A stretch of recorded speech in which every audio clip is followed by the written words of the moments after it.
Democratic Alliance, DA, leader John Steenhuisen provided a critical condemnation of conduct he considers traitorous in a recent debate with Xoli Mngambi. He notably targeted the alleged corruption involving former President Jacob Zuma and the Gupta family, as well as the illegitimate handling of foreign funds. Please kindly hit on the subscribe button as we continue. Breaking the country's exchange regulations by hiding dollars under your couch, that's treason, said Steenhuisen, without holding back. It is treasonous to assist Jacob Zuma in selling your nation to the Guptas. He brought up important accusations that have dogged South African politics, highlighting the seriousness of these acts in weakening the country's integrity and governance. The allusion to hiding dollars is perhaps a reference to the high-profile incidents in which significant amounts of foreign cash were discovered in unusual places, indicating efforts to evade financial rules. Steenhuisen's label of treason highlights how seriously he takes these infractions, likening them to acts of betrayal of the nation. In addition, Steenhuisen's remarks on Jacob Zuma's purported ties to the Gupta family highlight persistent claims of state capture. The Guptas, a rich family with strong links to Zuma, are accused of seriously harming the nation's governance systems and economy by exploiting their connections to influence policy and land lucrative contracts. Steenhuisen emphasizes the severe effects of corruption on South Africa's sovereignty and public confidence by characterizing these acts as treason. The direct remarks made by Steenhuisen demonstrate the DA's continued commitment to combating corruption and fostering accountability. His conversation with Mngambi helps to remind the general public of how important it is to have ethical and transparent government. The DA leader's focus on these matters is in line with a larger political movement in South Africa that demands justice and change.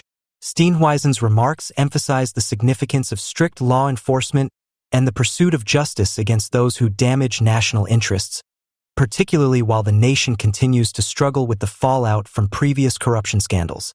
His discussion with Mngambi highlights the need for a political climate that prioritizes accountability and integrity, while highlighting the need of battling corruption at all levels.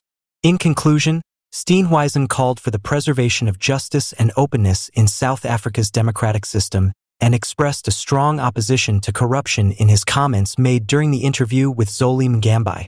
His denunciation of acts he considers to be traitorous highlights the DA's commitment to eradicating corruption and defending the integrity of the country. Once again, former President of South Africa Jacob Zuma has lately expressed his vehement objection to ward councillors' growing power over traditional chiefs in local government. Zuma claims that in many areas throughout the nation, this change undercuts the historical and cultural value of traditional leadership. Zuma stressed that traditional chiefs have traditionally been the guardians of their communities, in charge of preserving cultural legacy, settling conflicts, and enforcing social standards. He made these comments during a conference of traditional leaders. He said that the transfer of power from them to elected ward councillors upsets the delicate equilibrium between contemporary democratic norms and enduring cultural customs. The former president voiced worry that traditional chiefs have a deep-rooted connection to their communities, something that ward councillors, who sometimes align themselves with political goals, lack. He proposed that this mismatch can result in choices that don't accurately represent the needs or ideals of the community. Zuma emphasized that traditional leaders provide a stabilizing presence and continuity that transitory political representatives cannot because of their ancestry and lifelong commitment to their communities. Because of Zuma's position, there is a greater discussion in South Africa over the place of traditional leaders in a contemporary democracy. Although the South African Constitution recognizes the significance of traditional leaders, laws that give priority to elected authorities have progressively reduced their authority. This approach's proponents contend that it ensures local government is inclusive and accountable, representing the interests of all residents. Zuma and his allies, however, assert that democratic government and traditional leadership are not antagonistic. Rather, they support a paradigm in which the two systems may coexist and even strengthen one another, using their respective advantages to better serve communities. They contend that by adopting democratic ideas and honoring cultural history, this hybrid approach would promote a more comprehensive form of government.